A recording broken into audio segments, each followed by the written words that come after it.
嗨，大家好，我是 Julian 朱利安。我是 Avenger 是复仇者联盟哦。最近暑假看很多电影哦。好，今天是2021年的8月19号，那欢迎回到我们和孩子谈钱第10集的节目。你有没有想过啊？其实收看跟收听我们节目的都是哪些人？没有想过。对，其实我们也很好奇哦。我觉得应该是家长比较多啦，因为当初开始录这个节目的时候呢，主要是想要分享给一些家长朋友。那其次呢，也是想要给我的学生们当做一个补充的参考教材。那我不知道各位现在在收看或收听我们节目的，你是家长还是学生，或者有其他的身份呢？欢迎大家留言让我们知道。那在这边也要说声抱歉因为我们的节目啊跟上一集的更新其实距离有点久了一方面是因为最近比较忙，那二来是因为其实录节目这件事情可能没有大家想的那么容易，尤其是呢要跟孩子配合然后要考虑他们的时间还有他们的情绪那有时候其实内容准备好了，可是呢因为当天的录音的情绪或状况就一延再延所以呢很抱歉拖了蛮久的时间，但是呢只要情况许可，就算未来孩子开学之后呢，我们还是会继续努力的把这个节目呢继续经营下去。那也希望大家呢多多给我们继续支持跟鼓励。那今天我们要来谈两个蛮特别的这个地球人他们是叫做 Elon Musk 伊隆马斯克跟 Jeff Bezos 杰夫贝佐斯。那我们可以请 Jessie 帮大家介绍一下这两个人是谁吗？他们是地球上最有钱的两个人，然后资产大概是1900亿跟1800亿美金。对很庞大的财富将近2000亿的美金。那你知道他们的钱是哪里来的吗？就是他们创办很多公司，然后买很多股票。那个 Bezos 就创办一家叫做 Amazon 的公司，然后是美国最大的购物网站，价值大约1.7兆美金。然后 Bezos 大约持有 Amazon 10% 的股份。然后 Musk 是创办一个叫做 Tesla 的公司，然后 Tesla 就是那个电动车龙头企业，然后价值有7000亿美金。Musk 的那个有 Tesla 的17% 的股份，然后他们还有一个共同点，就是两个人都成立了一家太空的企业。好，谢谢 Jessie 的帮我们的介绍那整理的蛮清楚的。那我们这边顺带要提一下这里所谓的有钱啊，并不是他们真的有那么多的现金啊。事实上有很多这种所谓的超级富豪超级有钱人，他们的这个身价呢是根据他们所拥有的资产来估计的例如说刚刚我们提到的这个 Bezos 跟 Musk， 他们拥有公司的这个股票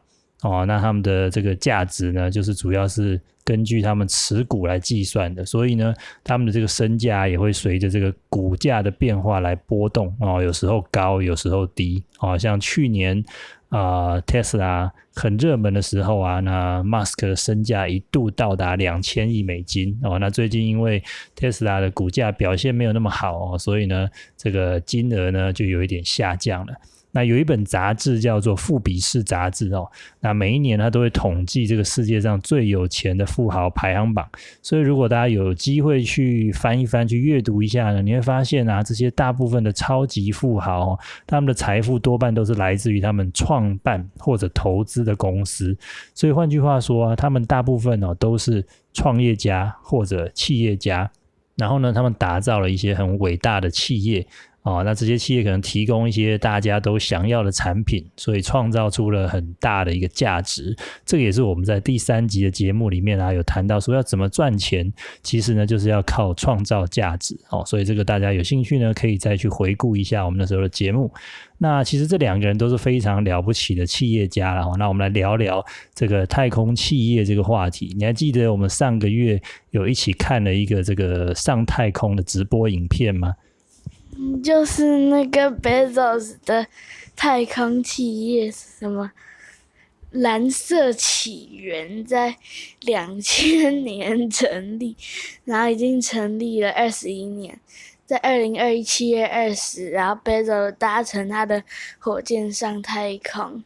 对哦。Bezos 的这个太空公司呢，叫做 Blue Origin， 也就是蓝色起源也有人简称叫蓝源。那他在7月20号的时候呢，就直播了他这个搭火箭上太空的一个过程那你还记得影片的内容吗？你看了之后，你有没有什么感觉？就是火箭降落的方式好特别，因为呢，它是分开来降落啊。火箭降落很特别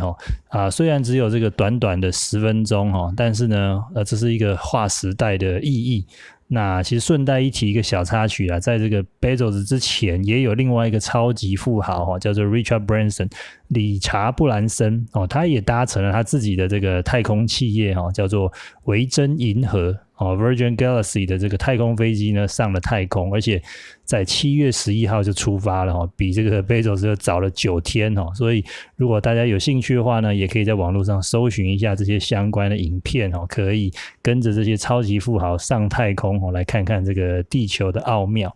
好，那讲到这边，我今天其实特别想要来谈谈这个 伊隆马斯克那我们再请 Jessie 来帮我们介绍一下这个 Musk 的创业过程好吗？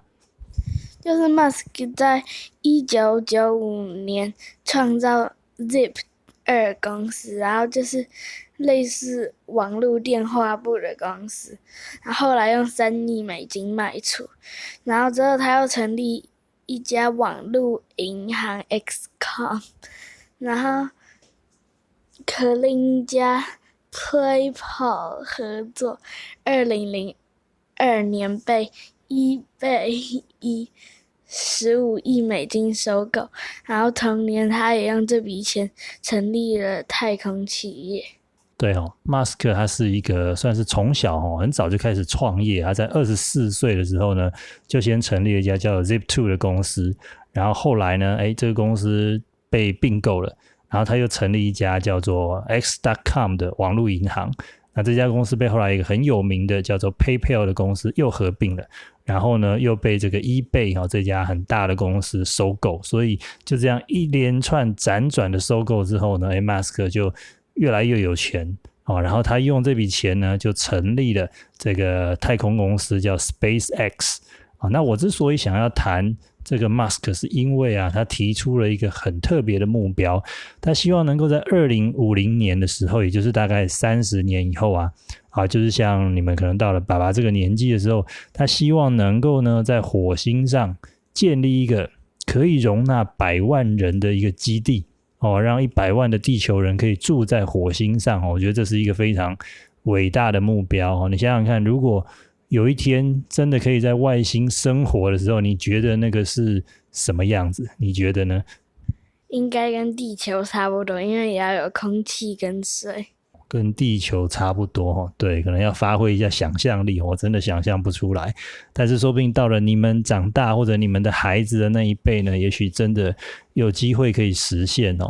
那当然以前有很多人会嘲笑或者批评说这个 Musk 是异想天开啦不过我倒是很佩服他，因为其实呢他在20年前也就是2001年的时候，那个时候他才30岁，他就提出了这个概念。那个时候呢他把这个概念叫做火星绿洲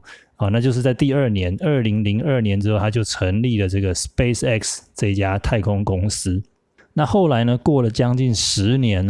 那 SpaceX 真的在2010年的时候，它成为全世界第一家它成功发射而且又回收太空船的公司因为以前的这种火箭太空船是发射一次之后就报废了，就不能再使用了。但是 SpaceX 发展出一种技术让它可以呢这个火箭发射之后再回收再利用这是一个非常大的突破那也因为这样呢能够降低这个火箭发射的这些费用跟成本然后又过了10年，也就是到去年2020年的时候， SpaceX 又实现了一个新的纪录它是人类历史上第一次由这个私人的公司把太空船用太空船把人类送上外太空。因为呢，这个以前这些工作都是由国家或政府的单位例如说像美国有一个太空总署 NASA 这是国家的工作跟任务，但是现在连这个私人的企业也可以做到了。那 Musk 的下一步呢，就是计划在5年后，也就是希望在2026年左右呢，看能不能协助人类登陆火星我觉得这是一个非常了不起的一个目标。那其实我们回顾这整个过程，也就是从20年前2001年的时候，他开始提出这个人类上火星的这样的一个愿景跟梦想，然后呢他真的也成立了公司，然后一步一脚印的朝着这个目标去前进这个是我觉得我最佩服的地方。那其实我们现在回头来看其实 Musk 原来早在30岁的时候他就在想象在计划他80岁的目标了。所以呢你觉得如果等你自己80岁的时候，那个世界会是怎么样？你觉得？不知道，汽车可以在天上飞。很不错汽车在天上飞，很有想象力，说不定真的有可能现在已经有这样的技术了。特斯拉都有那个翅膀了Tesla 有翅膀，对，说不定以后这个技术真的可能实现那所以我只能说Musk 真的是非常的有远见，而且不只有远见之外，他还真的一步一步的去努力实现这个是最让我佩服的地方啦。那当然其实我也不知道这2050年之后是不是真的有机会在火星建立一个100万人的基地，因为还是有很多的工作要完成，例如说怎么样可以在火星上面呼吸、喝水居住这太多的问题要一步一步的处理，所以这个梦想也可能会失败，或者也可能需要更久的时间。不过我自己是非常的期待也希望真的有机会在你们这一辈未来能够有看到这样的一个成就。那在这边我想要补充一个就是虽然这个要想象50年以后其实有一点难度不太容易，但是我们可以学习 Musk 的地方就是我们可以稍微缩短一点时间例如说10年后，你们可以想想看10年后我们做个练习你觉得10年后，因为你们也差不多快要18岁就成年了那你觉得10年后你想要做什么呢？你有没有想过？去国外。去国外干嘛？去国外工作啊。去国外工作去做什么工作？导演或者是编剧。去国外当导演或编剧这是一个蛮好的目标。好，那假设我们这个是10年后的目标，那你就要反推回来想一想，那5年后呢？5年后你可能就是高中了，对不对？那个时候呢那10年的目标是出国，然后念这个可能要学习当导演或者是戏剧相关的。那为了这个目标，5年后你觉得你应该有什么样的能力？应该要做些什么或完成什么？要存钱，因为才能出国。存钱，还有呢？还有要会讲英文。没错，很重要，对不对？你要出国，那你至少英文要会讲，然后要有钱所以还有吗？想不到。好，没关系，慢慢想。但是这是一个很好的练习，所以你就知道你10年后的目标是这样，那5年后你可能已经要具备一些相关的能力。那我们再进一步的反推，那未来的这1年为了这个出国的目标，为了存钱跟学好英文这几个目标，那你今年你觉得未来这1年你可以再做些什么？可以开始存钱，然后我就想不到。那英文课是不是要认真上？可是现在又没有上英文课了。有啊，开学以后就有英文课啊，你还有线上的这个英文教材。那就是继续念 Epic 啊。所以这个目标呢，你可以有时间的时候好好的认真的再想一想，我们可以再讨论一下。那我要讲的就是这种反推的方式帮自己设定一个比较远的目标，长期的目标，例如说10年后你想要做的梦想，然后反推到5年后算算看你的年纪5年后大概是什么样的阶段，然后应该完成什么样的工作，再反推到短期间，例如说1年之内，甚至于说未来的1个学期，你觉得你可以开始做些什么样的事所以开始好好的念英文，然后好好的存钱我觉得这是一个蛮好的开始，也是一个蛮好的思考练习。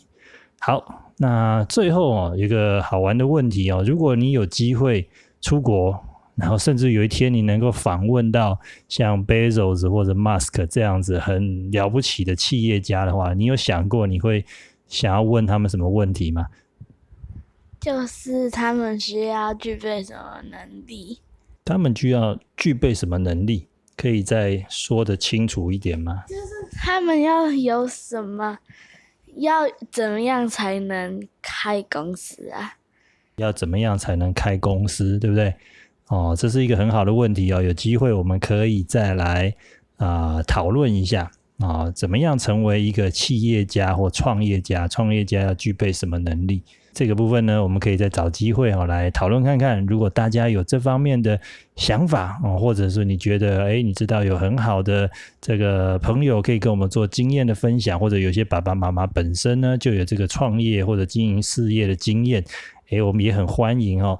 找机会来跟我们聊一聊。好，那我们今天的节目呢就到这边告一个段落咯。那节目的尾声我们又把时间交给 Jessie。美国在沙漠里建了一个太空中心，当地的印第安人看了觉得很好奇，前去查看。太空人告诉印第安人说，他们准备要登陆月球。一个印第安老人听说了，便希望太空人能带一些话给住在月球上的人。太空人答应了，便帮他录音。老人只很简单的讲了几句话，在场所有的印第安人都笑了。然后太空人就很好奇那个老人讲了什么，然后大家都笑而不答。然后太空人对老人说的话越来越好奇，好不容易找到一个听得懂印第安话的白人，然后他听完录音之后就哈哈大笑，然后他就说这些话的意思是，月球上的人你们好，你们要当心一点，这些人竟然要来占你们的土地。今天的节目呢到这边告一个段落了，任何的想法或建议呢都欢迎在讯息栏的地方呢和我们一起交流。请大家别忘了帮我们按赞、订阅及开启小铃铛。如果觉得今天的节目有收获的话，在讯息栏的地方也有赞助的链接，欢迎给我们一点鼓励谢谢大家。好，一样祝大家防疫平安，我们下次再见，拜拜。拜拜。